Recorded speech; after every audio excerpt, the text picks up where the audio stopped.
Can I just say, cello, Cusp? I love Cusp so much.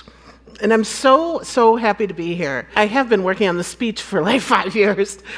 And every time I sit in the audience for Cusp and the lights go down, I think about, oh my gosh, how would my Cusp speech look? And so here's how it looks.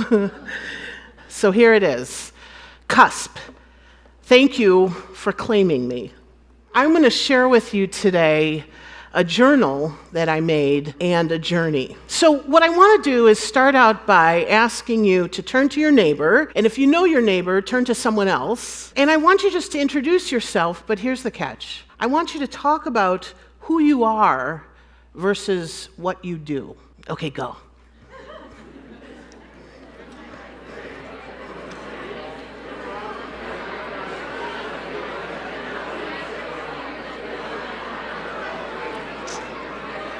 I heard someone say, we need more time, and you have the whole Cusp day. So I want to begin this journey in my journal with chemistry. This story starts out as I was a math and science teacher, and I taught chemistry, and I'm going to talk to you about how I went from teaching chemistry to seeing stars. The first day of high school chemistry, I would pull down the periodic table, and I'd have all of my students pick their element, and that's who they'd be for the whole semester. So if you were iron, I would call you Fe, and if you were gold, I'd say, hey, you! Okay, so then the second thing is I'd ask everyone if they wanted to be a solid, a liquid, or a gas, right? So the cool guys were like, solid, you know. And then some of the girls would be like, liquid. But the geeks, right, who were thinking, where's she going with this, would say gas. Now imagine you're 17 years old and you say in front of all your colleagues, you want to be a gas, right? You're going to hear some sounds, yeah, you know. So immediately I divide the classroom, right? The solids sat in the front row, and their molecules were packed tightly together, and they could not move. They had no mobility. Sometimes I'd even talk to the solids as if they weren't as smart as everyone else, because they were solids. And then I'd rope off a section of the classroom for the liquids, and I'd say, you know, your molecules are a little more spread out, but you will always take the shape of your container. And of course, you know what's coming next. The gases were free to move about. If I left the door open, they could leave. They had all the freedom in the world. Now, I don't care who you are, where you come from. What every 17-year-old wants, more than anything, is freedom. So immediately, you know, the solids would be like, well, that is not fair.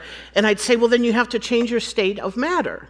Or like class mobility, we have to begin to change our state of mind. But at the end of the day, we can't forget who we are, what our element is. So for some of us, it's going to be easy. It's going to be about heating, cooling, or pressure. But for others, it's going to be much more difficult. And on our journey together, we're going to find the freedoms that we want today and in our lives. My students did amazing work, and we used the language of science. The narrative in education was these students weren't ready for school, they couldn't learn, all of the things that we think about when we think about inner city students. They couldn't learn higher math, right? But what I was finding was actually just the opposite, is that the more adversity we'd overcome in our lives, the more resilient we were. And that resilience gave us critical thinking skills and problem-solving skills and creativity that sometimes our counterparts didn't necessarily come with. So my students would come back and visit me and take me to lunch, and probably the brightest student I'd ever taught, like, could figure out cold fusion smart, this kid. He came to see me.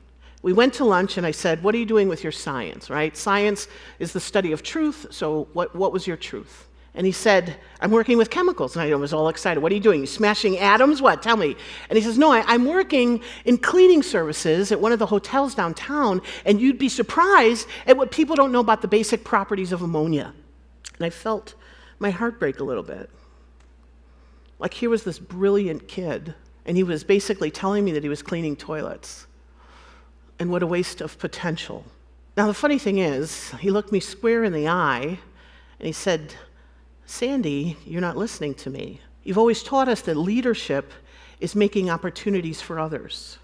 So it doesn't matter whether I'm in a lab coat or a lecture hall or I'm cleaning toilets, I'm teaching people just like you taught me. Funny thing about that is that earlier that week, I was giving a talk to a couple hundred school teachers. It was one of those talks when you know you're like got your jazz and you're like, bam, bam, like you're just dropping knowledge and everyone's like, you're the greatest, right? And I was like, rock star, right? And this was before we said drop the mic, but I dropped it, right? And the theme of my talk was that as teachers, every lesson we teach is one we need to learn.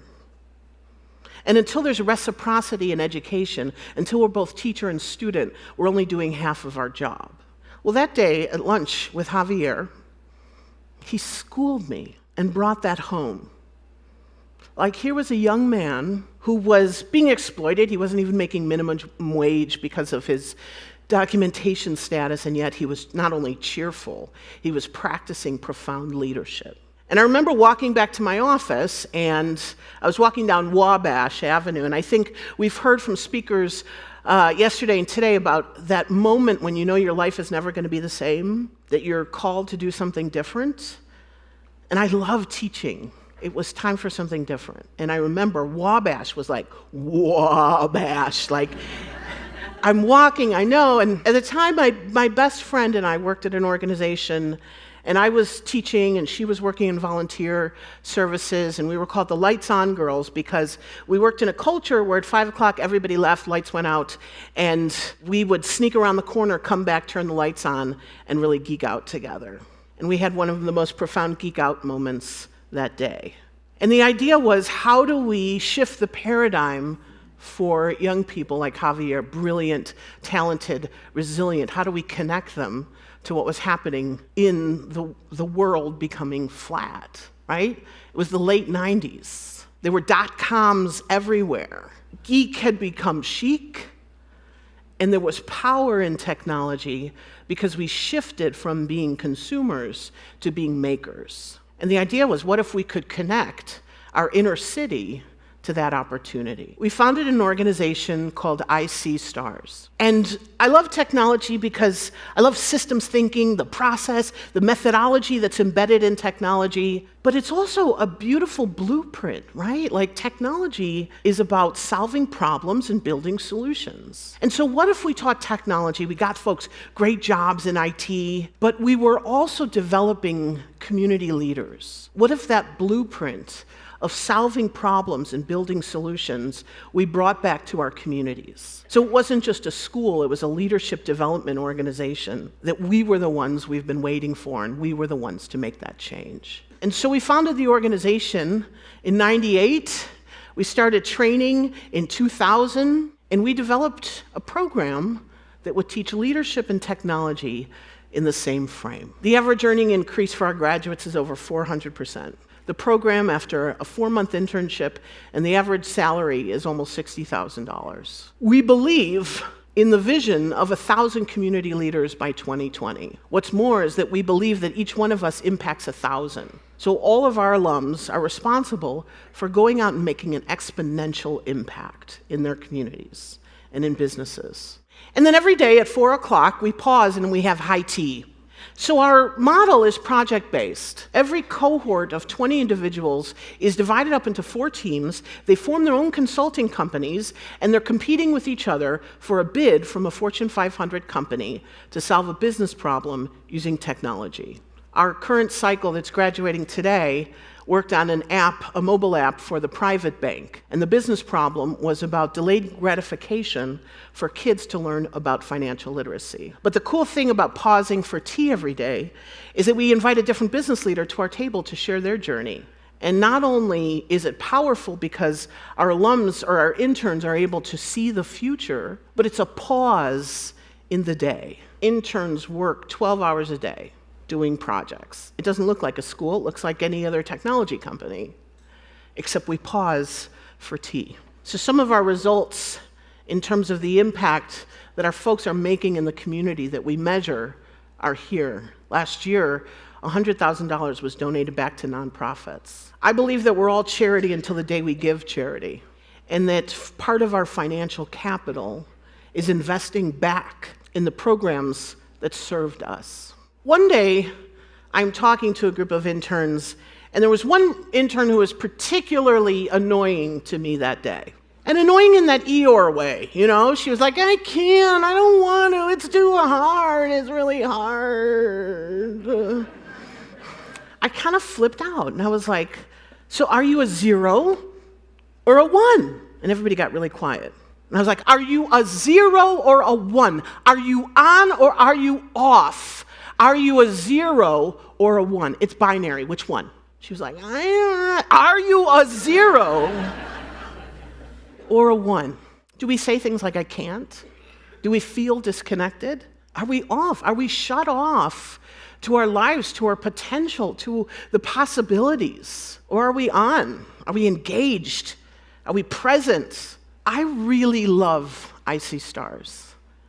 It's what turns me on. It's a funny thing to say on the stage, right? Like,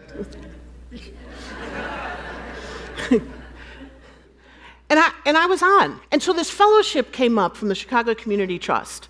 And I'd gone through all the stages, and the final stage in the fellowship was to present before the board and talk about why you should have this fellowship. And basically, it's for nonprofit leaders in Chicago to not get burnt out. They give you a bucket of money, and you get to do anything you want for a year.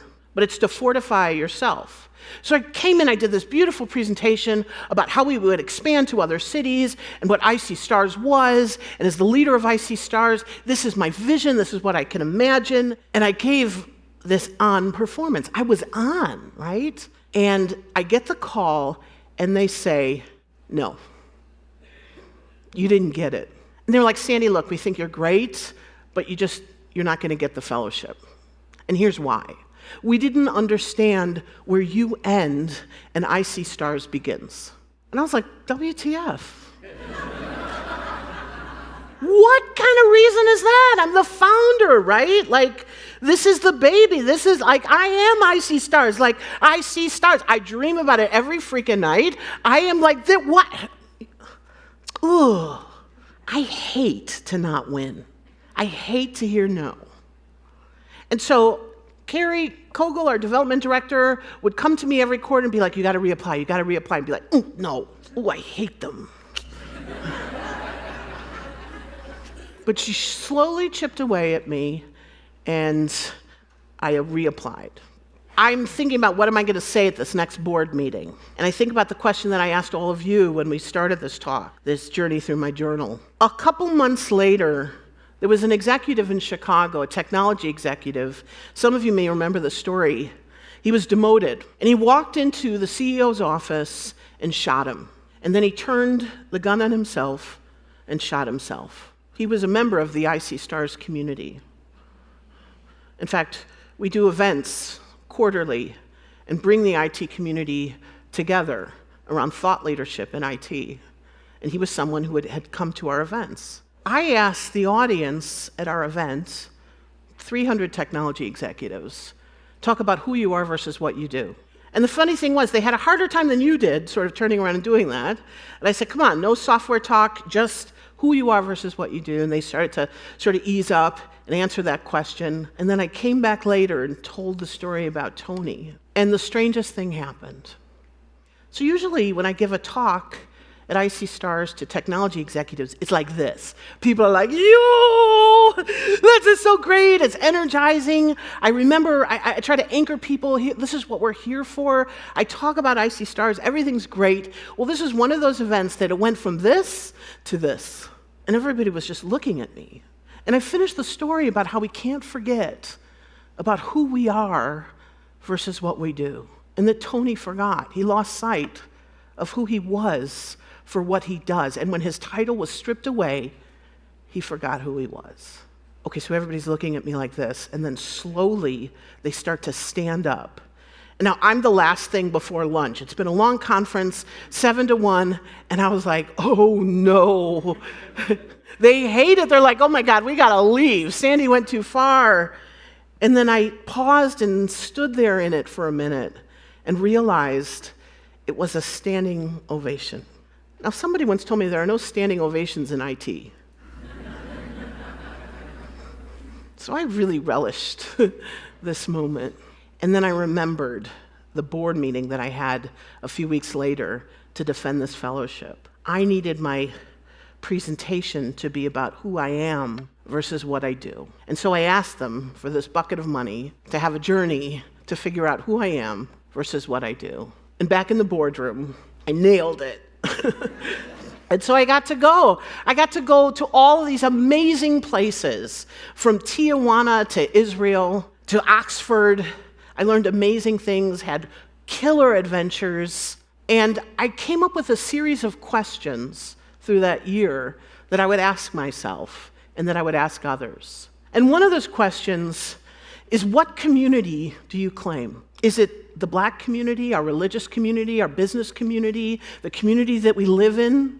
What community do we claim? And does it claim you? Why can't we claim each other? Something about leaving the United States and traveling across the sea makes you realize how big we are and how small we are and how disconnected we are and what we claim.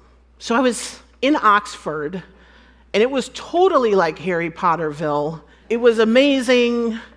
It was old. It was beautiful, and I was with the smartest people at the Skull World Forum, 1,000 social entrepreneurs from all over the world, and the Americans were the minority. And one of the first things that happened, I'm all excited, I'm like, "Hi there, I'm Sandee." And they're like, "Yeah, so what do you do back in the States?" And I was like, "How did you know?" And they're like, "We know." And I'm all excited, I'm talking about technology and leadership in the same frame, and it's so powerful. And they're like, "Yeah, it must really be something that in the US, there are so many jobs that you have to start a nonprofit to find talent." And I was like, "Well, did I just get dissed in an accent?" Okay. And part of me wanted to be like, "Well, screw you, go get some coffee and talk to friendlier people." But I hung on, and I said, "So what do you guys do?" And there was one person who was like solving the pollution crisis in China. Another person was putting toilets in homes in India. And I was like, "Oh, wow, I'm getting schooled again." So one of the workshops that I went to was about the design for happiness. And Kenneth Starr works for the Milagro Foundation. And he surveyed countries all over to find the happiest country and the least happy country.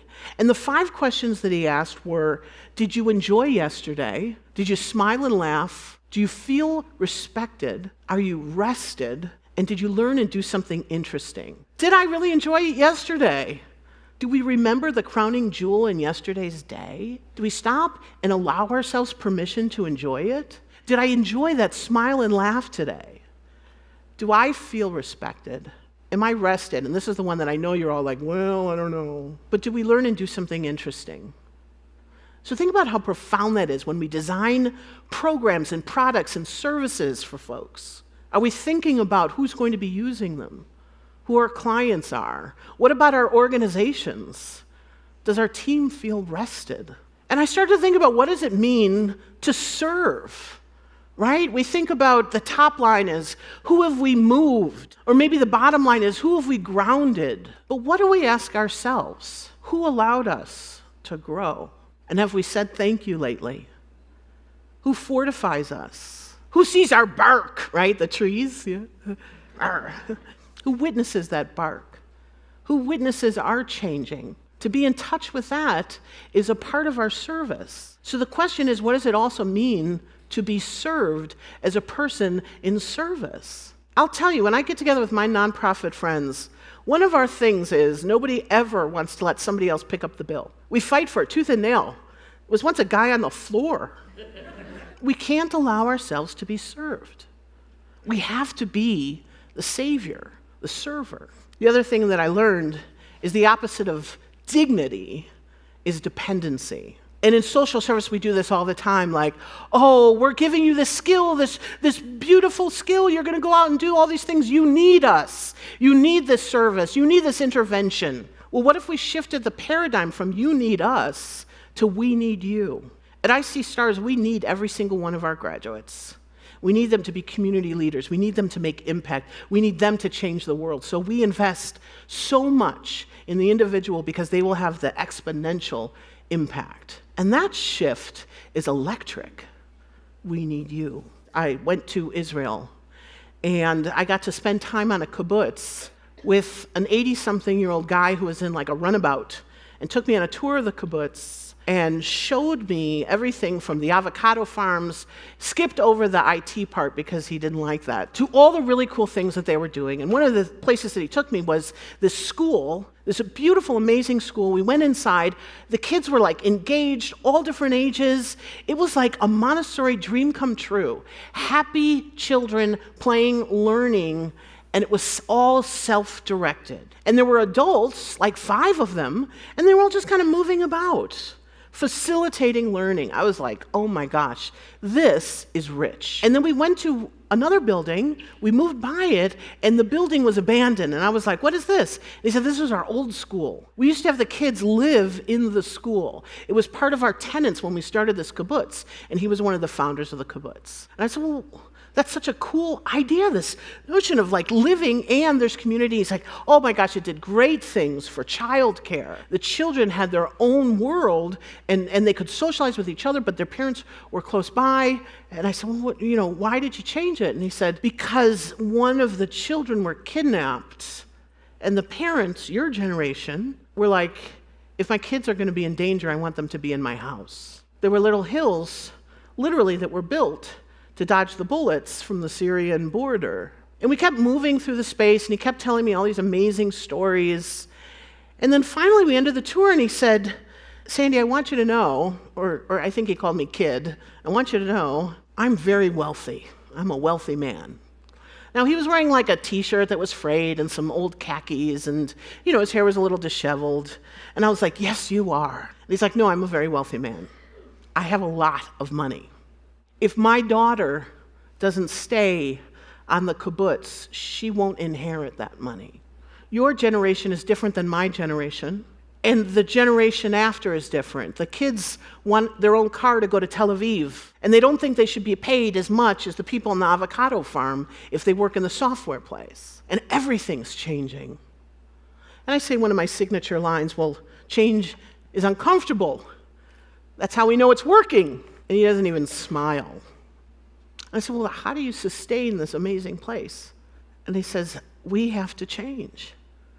It's about change and equity. And that was so powerful to me, that where we are right now, when our truth and our trust collide, is about change and equity. And that equity is nothing more than the hope of future return. So what is it that we hope for? Our future. What planet do we inhabit? And again, I will ask you, can we claim each other? It was a powerful year of walking between worlds, and the thing I realized the most is that I ask all of our interns, all of our graduates to walk between worlds every single day. The world of home to the world of work to the world of community. To understand the majority, to adapt, to do powerful things, to build amazing solutions by using empathy. But empathy starts with knowing ourselves and standing in our service, because it's about who we are versus what we do. This is the back page of my journal and my journey, and I believe that every good journal should start with a question and end with an answer on the back. And so the composition is be you. And there's a little Y before the OU. See, why? Why you? Why you? Thank you so much, Cusp.